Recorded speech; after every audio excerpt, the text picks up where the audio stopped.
bonjour à tous. Je me présente tout d'abord, Noël IGL.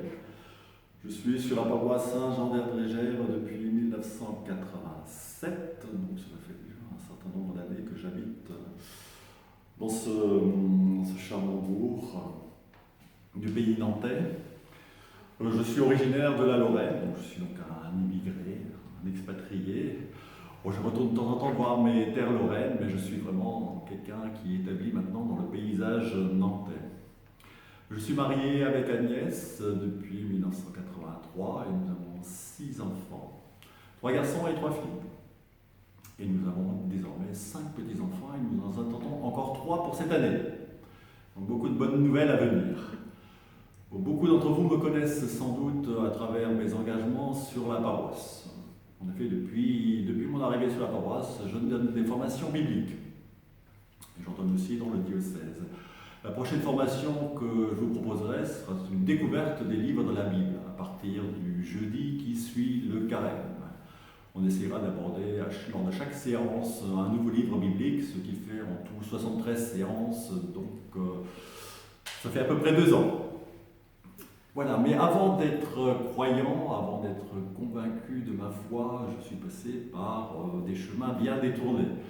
Comme beaucoup de gens de ma génération, j'ai une éducation chrétienne, j'allais à la messe, je connaissais les vêpres par cœur en latin, j'allais à confesse, catholique, traditionnel. Mais je n'étais pas pour autant croyant.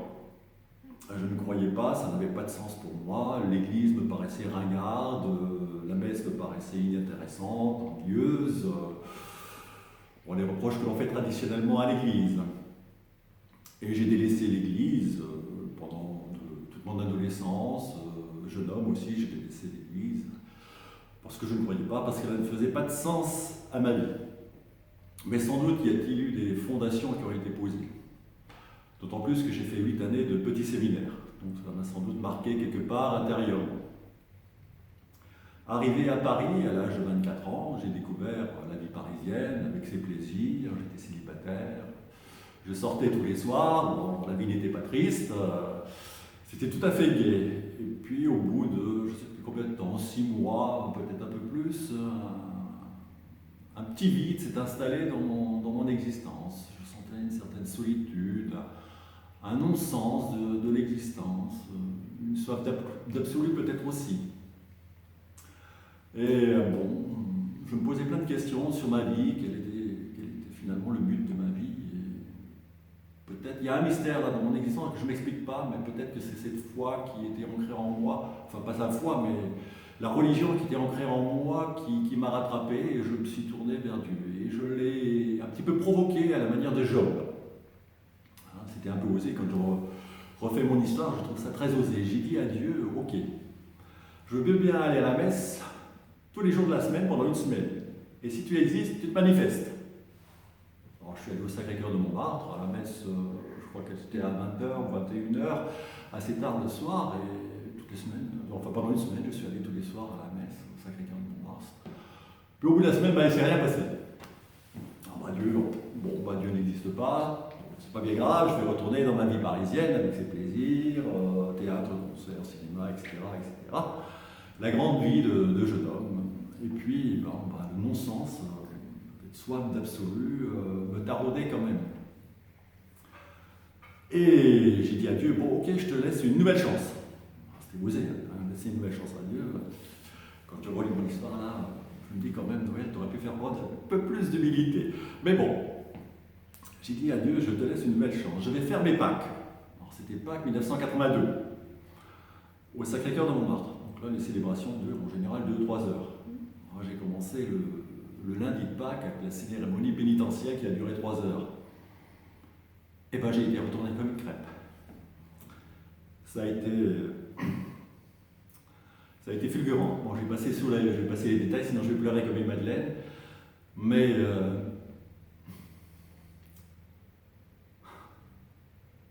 Jésus est venu à ma rencontre. C'était une semaine extraordinaire que j'ai vécue.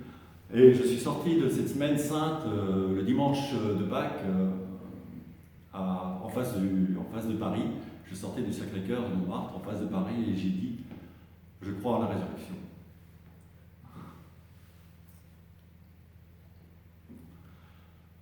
J'étais devenu croyant. Et pour moi, c'est une expérience de rencontre comme on n'en vit qu'une fois dans son existence, une expérience de grande paix, de grande joie, d'infini qui vous saisit, d'un absolu qui vous envahit, qui vous transforme corps et âme. C'était comme une résurrection, une nouvelle vie qui commençait pour moi, et ça a été une plénitude de joie. Les mots sont incapables de décrire ce que l'on peut ressentir durant ces instants.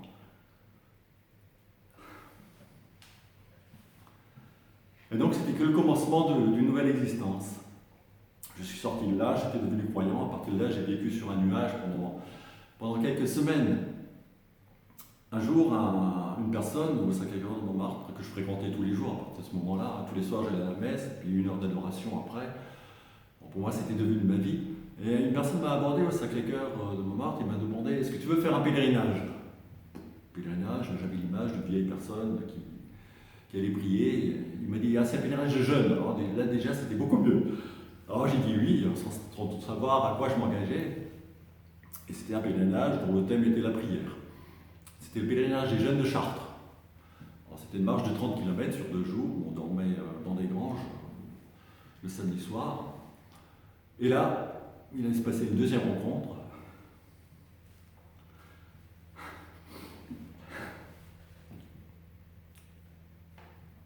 Puisque j'ai rencontré Agnès. Donc ce pèlerinage qui m'a à nouveau bouleversé, qui a à nouveau transformé tout mon existence. Alors ça ne s'est pas fait du jour au lendemain qu'Agnès, il m'a quand même fallu un certain temps pour la conquérir. Et surtout, j'ai pris conscience durant ce pèlerinage que la foi se vivait au sein d'une communauté, se vivait avec les autres. Et le thème c'était la prière, alors j'entendais les gens qui parlaient de prière, qui parlaient de Jésus, qui parlaient de Dieu, de l'Esprit Saint, alors je ne comprenais rien. Honnêtement, je ne comprenais rien du tout. Alors, on a cheminé ensemble avec Agnès, et puis un jour on s'est dit, bon, on pourrait peut-être essayer quand même de se former un petit peu pour comprendre. Parce que j'avais besoin de comprendre ma foi, quelque chose qui était si intense, j'avais besoin de comprendre ce qui s'était passé, comment j'avais pu vivre, et comment je pouvais dire, je crois en Jésus ressuscité. Et avec Agnès, on a décidé de s'engager dans des études de théologie. Donc ça a été des études qui ont commencé en 1983 à la faculté de théologie de Strasbourg. Agnès s'est arrêtée au bout de 4 ans et moi j'ai continué comme ça pendant 15 ans jusqu'à mon doctorat de théologie. Alors j'avais vraiment besoin de comprendre et de dire ma foi aux autres. Et pour dire sa foi aux autres, il faut des mots. Dire je crois à la résurrection, oui. Mais dans le monde actuel qui est assez rationnel, il faut pouvoir apporter un minimum d'explications. Et donc ces 15 années ont nourri ma foi. Ces 15 années de théologie, et ça continue à nourrir ma foi. Aujourd'hui, j'aime lire des ouvrages de théologie, j'aime me plonger dans la Bible, me poser des questions, essayer de trouver des réponses. Et plus encore, j'ai envie de témoigner de cette foi aux autres. Et je me dis souvent, quand je croise quelqu'un, un clochard, un SDF, que je n'ai pas le courage d'aborder, parce que je reste un homme malgré tout, et j'ai peur de l'autre, et je n'ai pas le courage, je me dis toujours, un jour je pourrais lui dire je t'aime, et un jour je pourrais le serrer dans mes bras. Et je pense toujours à cette phrase que j'ai eue en sortant du Sacré-Cœur, je crois en la résurrection, je crois que tout le monde ressuscitera, et qu'un jour on se trouvera, et qu'un jour tout le monde pourra s'aimer. Et pour moi ça transforme toute mon existence. Même les gens que j'aime un peu moins aujourd'hui, je me dis toujours, dans l'au-delà, je les retrouverai avec le sourire, et je les embrasserai et je les embrasserai. Pour moi, cette perspective de vie éternelle dans l'amour transforme ma vie aujourd'hui. Aujourd'hui, bien sûr, j'aimerais embrasser tout le monde, mais c'est pas possible, surtout avec le Covid aujourd'hui, ça devient très compliqué. Mais cette joie de pouvoir transmettre l'amour a transformé mon existence, et aujourd'hui, c'est ce qui donne sens à mon existence. Bien sûr, Agnès y est pour beaucoup, parce qu'elle m'a soutenu dans ma foi aussi durant tout ce pèlerinage que nous avons vécu ensemble, ce pèlerinage qui dure depuis maintenant 38 ans de mariage, et que nous poursuivons chaque jour, en écoutant la parole de Dieu, en nous nourrissant de la parole de Dieu, en essayant d'aimer tous ceux qui sont autour de nous. Alors merci à tous les paroissiens qui m'ont fait le plaisir de m'écouter durant ces 30 années de théologie que je donne, et merci à tous ceux qui me rejoindront encore. et qui m'enrichissent à chaque fois de leur sourire, de leur regard, de la question et qui me permettent